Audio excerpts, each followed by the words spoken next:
Welcome to English Baba channel. Class 10 civics से एक chapter है पॉलिटिकल पार्टीज। आज हम करेंगे इसके एनसीईआरटी सॉल्यूशन और क्वेश्चन आंसर। तो जल्दी से वीडियो को लाइक कर दो।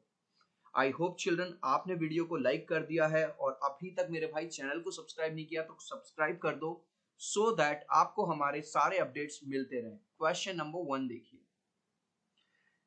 State the various function political parties perform in a democracy. Function का मतलब क्या होता है? काम।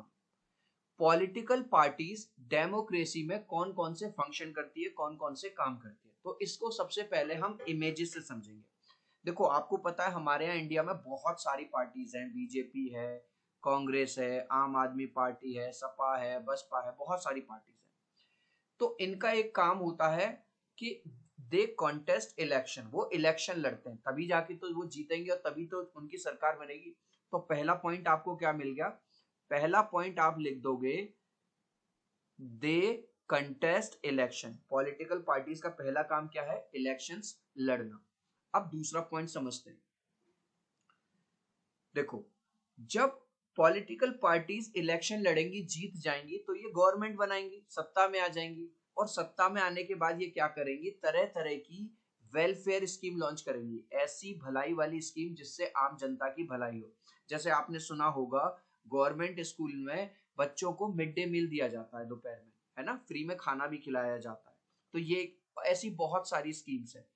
तो नेक्स्ट पॉइंट आप क्या लिख दोगे? इनका काम है तरह तरह की स्कीम्स लॉन्च करना जनता की भलाई के लिए। They introduce various policies and programmes. ये इंट्रोड्यूस करती हैं तरह तरह की पॉलिसीज, तरह तरह के प्रोग्राम्स फॉर द पीपल, लोगों के लिए, है ना। जैसे हमने देखा मिड डे मील वाला, नरेगा वाला, बहुत सारी है। तीसरे पॉइंट को समझेंगे अब हम। तीसरा पॉइंट क्या है? जब ये सत्ता में आएंगे तो पार्लियामेंट में जो डिसीजन मेकिंग होगी, जो भी डिसीजन लिया जाएगा, उसमें ये अपनी भागीदारी निभाएंगे, है ना। भाई कोई भी डिसीजन ये थोड़ी है कि प्रधानमंत्री का मन हुआ और उन्होंने डिसीजन ले लिया। भाई प्रॉपर उसकी बैठक होगी, मीटिंग होगी, उसके प्रोस क्या हैं, पॉजिटिव पॉइंट्स क्या हैं, नेगेटिव पॉइंट्स क्या हैं। तो तीसरा है डिसीजन मेकिंग में ये पार्टिसिपेट करते हैं। They play an important role in decision making. कोई भी अगर डिसीजन लिया जा रहा है तो उसमें एक इंपॉर्टेंट रोल इनका भी होता है, टू लेजिस्लेटिव एंड एग्जीक्यूटिव। कर लोगे तीनों पॉइंट। फोर्थ पॉइंट देखिए। जो भी पॉलिटिकल पार्टीज, जैसा कि हमने स्टार्टिंग में पढ़ा था, अगर वो इलेक्शन जीत जाती है, उसको सबसे ज्यादा वोट मिल जाते हैं, उस केस में वो वाली पार्टी क्या बनाएगी? अपनी सरकार बनाएगी। जो गवर्नमेंट बनेगी उस पार्टी की बनेगी। तो आंसर कैसे लिखोगे? These parties when win. अगर ये पार्टीज जब जीत जाती हैं, फॉर्म द गवर्नमेंट, ये अपनी खुद की सरकार बनाती है। नेक्स्ट, अब एक क्वेश्चन आएगा कि चलो मान के चलो एक पार्टी तो जीत गई और वो पार्टी जिन्होंने इलेक्शन लड़ा था, जो जीती नहीं, वो हार गई, उनका क्या होगा? वो अब अपोजिशन का रोल प्ले करेंगी। जैसे आज की डेट में मैं बात करूं, 2023 चल रहा है इस टाइम पे, अभी बीजेपी की गवर्नमेंट है सेंट्रल में। तो कांग्रेस हो गया, सपा हो गया, बसपा हो गया, ये सब किस, आम आदमी पार्टी हो गया, ये सब किसका रोल प्ले कर रहे हैं? अपोजिशन का। तो आंसर कैसे लिख दोगे? These parties if they lose, अगर वो हार जाती है इलेक्शन में, बिकम द अपोजिशन पार्टीज, तो ये अपोजिशन पार्टीज बन जाती है। सो चिल्ड्रन, अगर आप इस तरह से पॉइंट में पांचों पॉइंट्स लिख दोगे, आपको फुल मार्क्स मिलेंगे बोर्ड एग्जाम के अंदर। ठीक है, या आपका प्री बोर्ड हो या स्कूल का हो।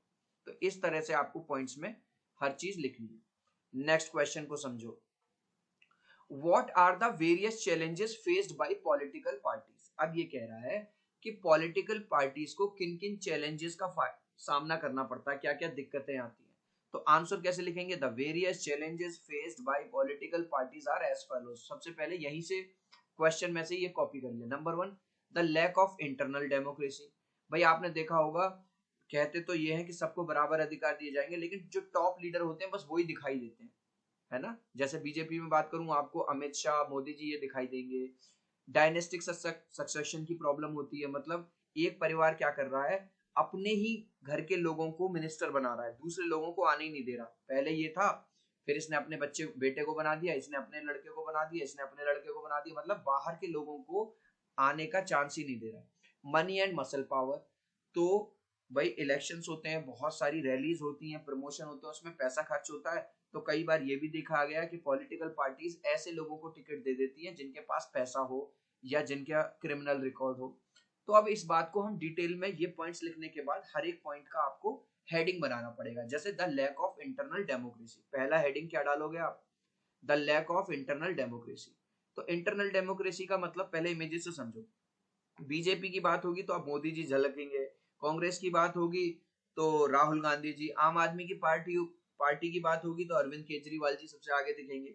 अब होता क्या है, जो दूसरे लीडर हैं कहीं ना कहीं इनको हाईलाइट नहीं, इनको कोई भी फुटेज नहीं मिलती, इनकी व्यूज की कोई खास कदर नहीं करी जाती, इनको डिसीजन मेकिंग में साथ नहीं लिया जाता, तो डेमोक्रेसी की कमी मिलती है। तो आंसर कैसे लिखोगे? Only the big leaders are highlighted. देख रहे हो, केवल बड़े बड़े लीडर्स हैं उनको तो हाईलाइट होते हैं। Views of ordinary members of the party are not considered. और जो ऑर्डिनरी मेंबर हैं उनके तो व्यूज ही नहीं लिए जाते। दूसरा पॉइंट क्या था हमारा? दूसरा पॉइंट था द डायनेस्टिक सक्सेशन। इसका मतलब क्या है चिल्ड्रन? कि एक परिवार क्या करता है, एक फैमिली क्या करती है, अपने ही बच्चों को, अपने ही फैमिली के मेंबर को आगे उतारती जाती है और किसी दूसरे एलिजिबल कैंडिडेट को जिससे मौका नहीं मिलता, इसको हम बोलते हैं डायनेस्टिक सक्सेशन। ठीक है, जैसे यहाँ पे देखो कांग्रेस में भी यही हुआ है, पंडित जवाहरलाल नेहरू आए, फिर उनकी बेटी आ गई इंदिरा गांधी, है ना, और ये संजय खान, सोनिया गांधी, फिर इनके ये बच्चे आ गए। तो एक ही परिवार का दबदबा चला आ रहा है और कोई दूसरा कैंडिडेट नहीं आ रहा। तो इस बात को हम कैसे लिख देंगे? Top leaders keep the powers in their hand. कभी कभी हमने ये देखा है, कांग्रेस में नहीं और दूसरी पार्टीज में भी, जो टॉप के लीडर होते हैं वो पावर को अपने हाथ में रखना चाहते हैं। Leader later on they make the minister to their own family members. बाद में चल के वो क्या करते हैं, मिनिस्टर्स किसको बना देते हैं? अपने ही घर के किसी मेंबर को वो मिनिस्टर बना देते हैं, rather than giving chance to other eligible candidates. जबकि दूसरे कैंडिडेट्स को चांस मिलना चाहिए था, उनको चांस देने की बजाय वो अपने ही घर के मेंबर को क्या बना देते हैं? वो बना देते हैं मिनिस्टर। नेक्स्ट, तीसरा था मनी एंड मसल पावर। तो चिल्ड्रन रैलीज होंगी, प्रमोशन होंगे, पब्लिक स्पीचेस होंगी, तो भैया इसमें पैसा तो खर्च होगा। तो कई बार पॉलिटिकल पार्टीज गलत स्टेप उठा लेती हैं, ऐसे इंसान को मौका देती हैं जो पैसे वाला हो, जो पैसा खर्च कर सके या पैसे अरेंज कर सके। और कई बार तो पॉलिटिकल पार्टीज ऐसे लोगों को भी टिकट दे देती हैं जिनका क्रिमिनल रिकॉर्ड है। आंसर कैसे लिखेंगे? हेडिंग डाल दोगे money and muscle power. Money is needed to organise rallies. Rally को ऑर्गेनाइज करने के लिए, पब्लिक स्पीचेस देने के लिए, मीटिंग देने के लिए, प्रमोशन करने के लिए पैसे की जरूरत पड़ेगी। Many times parties choose those candidates who can raise money for party. कई बार जो पार्टियां हैं, पॉलिटिकल पार्टीज, वो ऐसे कैंडिडेट को टिकट दे देती हैं जो उनकी पार्टी के लिए पैसा इकट्ठा कर सके या रेज कर सके। ठीक है, next question, suggest some reform to strengthen parties so that they perform their functions well। तो अभी तो हमने बात की थी प्रॉब्लम्स की, अब वो कह रहा है कुछ ऐसे सॉल्यूशन बताओ जिससे पार्टीज में अपने जो काम है उनके सही हो सके। तो पहला पॉइंट क्या सकते हैं कि जो 1/3 सीट है किसी भी पार्टी में वो रिजर्व कर देनी चाहिए लेडीज के लिए, वुमेन के लिए। इससे ना तो एक तो वुमेन का भी कॉन्फिडेंस बढ़ेगा, वुमेन एम्पावरमेंट बढ़ेगा। तो पहला पॉइंट आप क्या लिख सकते हो? पहला पॉइंट लिख सकते हो 1/3 representation in the party should be given to women candidates. ठीक है, तो पहला तो पॉइंट लिख दिया, अगर हम विमेन को आगे लाएंगे, अगर 1/3 सीट इनको दे दी जाए तो बहुत फायदा होगा। दूसरा है जो क्रिमिनल रिकॉर्ड वाले लोग हैं उनको पॉलिटिकल पार्टी बिल्कुल भी टिकट ना दे और अपना मतलब किसी भी तरह का उनसे रिलेशन नहीं रखे, ताकि पॉलिटिकल पार्टी की छवि साफ रहे। क्योंकि आज ऐसे जो पुराने क्रिमिनल रहे हैं वो नेता बन जाते हैं और फिर वही सरकार चलाने लगते हैं। तो आंसर कैसे लिखोगे आप? The party should not promote candidates having criminal records. जो पॉलिटिकल पार्टीज हैं उनको ऐसे लोगों को बिल्कुल भी प्रमोट नहीं करना चाहिए जिनका खराब रिकॉर्ड रहा है, जिनका क्रिमिनल रिकॉर्ड रहा है। तीसरा और लास्ट पॉइंट, हर पॉलिटिकल पार्टी के अंदर एक इंटरनल लॉ बनना चाहिए जो पार्टी किस तरह से काम कर रही है उसके काम करने के तरीके को जांचे, देखे कि कुछ गलत तो नहीं हो रहा। तो आंसर कैसे लिखोगे आप? A law should be made to regulate the internal affairs of political parties। एक लॉ ऐसा बनना चाहिए जिससे किसी भी पार्टी के अंदर, पॉलिटिकल पार्टी के अंदर क्या क्या चल रहा है वो सब रेगुलेट किया जा सके। सो गाइस अगर आप इस तरह से पॉइंट्स में आंसर लिख के आओगे प्रॉपर, आपको फुल मार्क्स मिलने वाले हैं। नेक्स्ट क्वेश्चन गाइस, अभी तक मेरे भाई इस वीडियो को लाइक नहीं किया ना, तो यार प्लीज यार एक लाइक कर दो। अगर मेरी मेहनत आपके दिल तक पहुंच रही है, अगर आपको लग रहा है कि सर आपने इस चैप्टर को इतना इजी बना दिया, हमको इसके क्वेश्चन आंसर समझ नहीं आ रहे थे, याद नहीं हो रहे थे, तो प्लीज यार एक लाइक कर देना। आपके एक लाइक से, एक सब्सक्राइब से बहुत मोटिवेशन मिलता है। मैं 3 तक काउंट करूंगा, प्लीज वीडियो को लाइक कर देना। 1 2 3। आई होप चिल्ड्रन आपने वीडियो को लाइक कर दिया है, चैनल को सब्सक्राइब कर दिया। Thank you guys. What is a political party? तो पॉलिटिकल पार्टी क्या है भाई? अ political party is a group of people, बहुत सारे लोग आपस में मिलेंगे, एक साथ आएंगे और who come together to contest elections, एक साथ आके एक ग्रुप में आके इलेक्शंस लड़ते हैं and hold power in government, और अगर वो जीत जाते हैं तो उन्हें सरकार बनाने का मौका मिलता है। Next question, what are the characteristics of a political party? The political party has the following characteristics, ये कैरेक्टरिस्टिक्स होते हैं। Number 1, they have members who share the same interest. भाई जाहिर सी बात है, अगर मैं किसी पॉलिटिकल पार्टी का अध्यक्ष हूँ, मेंबर हूँ, तो मेरे जो थॉट्स हैं उस पार्टी के थॉट से मिलने चाहिए, तभी तो मैं उसका सदस्य बनूंगा। तो मतलब उनका जो इंटरेस्ट होता है, सेम इंटरेस्ट होता है उन लोगों का।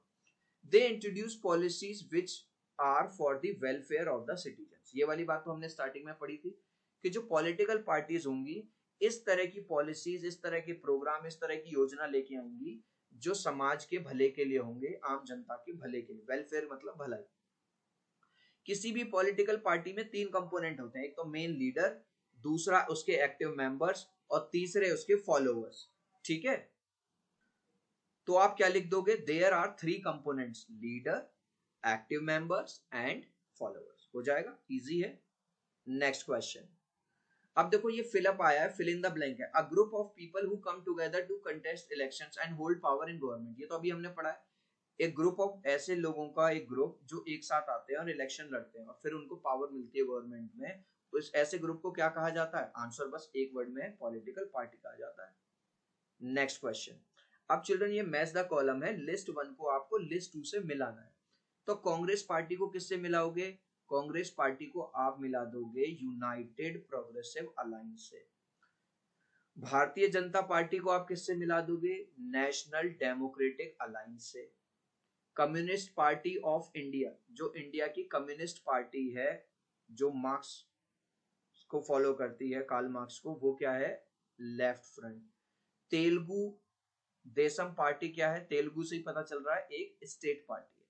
ठीक है, तो इस तरह से आप कर दो।